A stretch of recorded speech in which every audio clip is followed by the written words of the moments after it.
Bonjour ou bonsoir, je suis médecin psychologue à Rabat. J'ai reçu à mon cabinet Monsieur Adnan Benchakroun pour une consultation et lors de notre séance, mon patient m'a présenté un tableau inédit de son œuvre et m'a demandé de l'interpréter et m'a autorisé à rendre publique cette interprétation. Ainsi soit-il. Et je commence toujours par la fiche du patient, son nom, Adnan Benchakroun, âge, 67 ans, nationalité, marocaine profession, journaliste à la retraite, date de l'observation, 29 mars 2025, type d'œuvre, composition non figurative à base de cendres de pipe. Titre suggéré de l'œuvre, ce que le feu a laissé. Maintenant voici mes observations.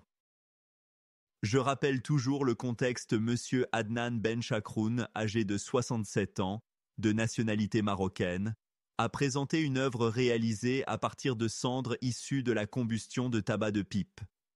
La démarche artistique relève d'un processus personnel, intime et symbolique. Elle s'inscrit dans une continuité de réflexion, de mémoire et d'introspection.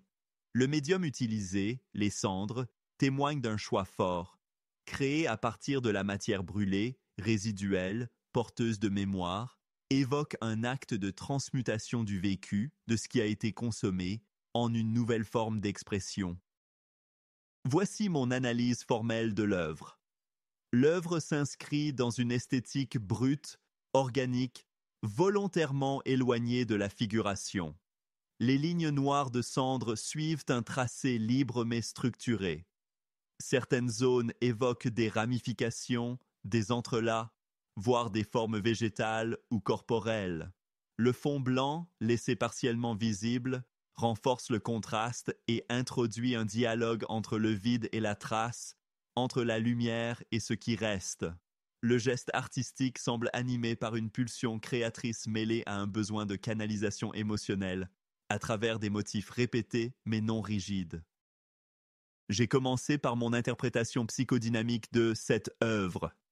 L'utilisation des cendres comme matière première traduit une relation singulière au temps, à la mémoire et à la finitude. Il s'agit moins de brûler que de ce que l'on fait après la combustion.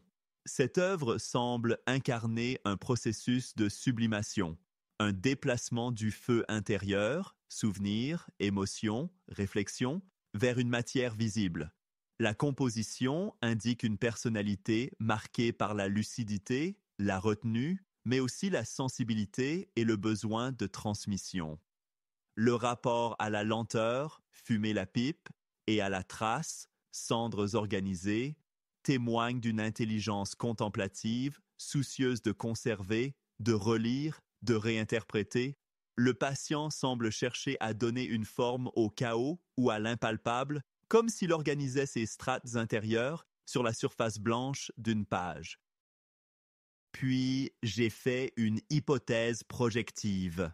Cette œuvre est une projection symbolique de la vie intérieure de M. Benchakroun, entre ce qui brûle, ce qui subsiste et ce qui cherche à renaître.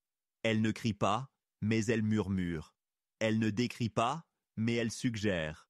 On y perçoit un désir de sens, de lien entre passé et présent, entre l'acte de consommation, fumé, et celui de transformation, créé.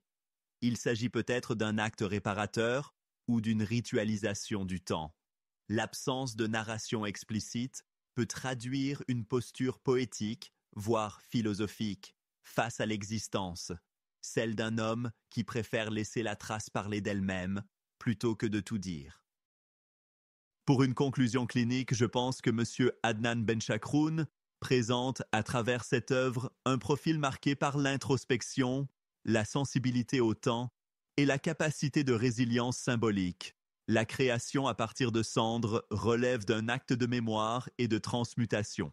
Le choix du silence formel, absence de texte, de figures reconnaissables, révèle un mode d'expression indirect, métaphorique, méditatif, mais porteur d'une richesse intérieure profonde. Cette œuvre pourrait être le point de départ d'une démarche d'écriture poétique ou autobiographique.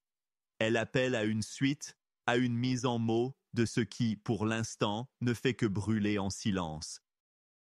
Voilà ce que j'ai dit à mon patient avant de se quitter, Monsieur Benchakroun. Ce que vous avez déposé ici aujourd'hui, ce n'est pas simplement une œuvre. C'est une trace de vous-même, fragile et puissante à la fois. Vous avez fait parler les cendres. Peu de gens osent cela. La plupart préfèrent les balayer. Ce geste de création, à partir de ce qui est censé être fini, me parle d'un homme profondément vivant, même au cœur de ce qui semble éteint. Un homme qui ne jette rien, surtout pas les restes du feu. Vous n'êtes pas dans le repli, mais dans une forme d'élaboration silencieuse, une tentative de relier les mondes, passé et présent, cendre et lumière, absence et présence. Je vous invite à continuer, à écrire, à créer, même sans public, pour vous. Parce que ce que vous laissez là, ce sont des traces d'un feu ancien, mais pas éteint. Et peut-être que dans ces traces, quelqu'un d'autre, un jour, lira une carte. Une carte de l'âme. Merci d'avoir apporté cela ici. Et à bientôt, si le cœur vous en dit. Monsieur Benchakroun m'a proposé d'exposer son tableau à la fin de cette vidéo. C'est une œuvre unique, réalisée à partir de cendres, qui mérite d'être observée lentement, comme on écouterait une confidence. Il m'a également demandé de solliciter vos impressions, vos regards, vos émotions, vos mots, même simples, pourraient lui révéler des choses qu'il n'a pas encore perçues, et que moi-même, dans le cadre de notre séance, je n'ai peut-être pas su capter. Alors merci de prendre le temps. Laissez un commentaire si quelque chose vous touche, vous intrigue ou vous parle. Mon patient se dit sincèrement curieux et même ravi de découvrir ce que cette œuvre suscite en vous.